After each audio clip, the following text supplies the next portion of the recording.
ويبقى وجه رب. بدايتك دائما هسه انت بعضكم راح يدرس سادس، بعضكم بالخامس، بعضكم السنه اولى بالجامعه، بعضكم يجوز السنه حيتزوج.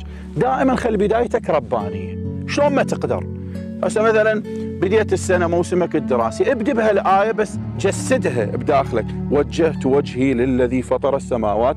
احنا هاي الايه نقراها شو وقت؟ في الصلاه، بس هي ايه للحياه. انت طالب سادس، افتتح موسمك بهالايه، خامس، رابع، ثالث، تريد تتزوج، خلي هاي الآية عبارة عن بوابة. شلون هالبوابة تدخل من خلالها؟ خلي هاي بوابة قبالك.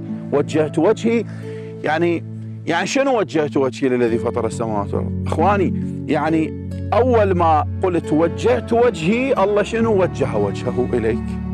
هو هذا. أنت هسه مثلا أنا من أباوع لك تدور وجهك عني، يعني بيني وبينك مشكلة، بس من تباوع لي وأباوع لك هذا أقل ما بيني وبينك. فأنت إذا باوعت الله، الله شو يسوي؟ يباوع لك.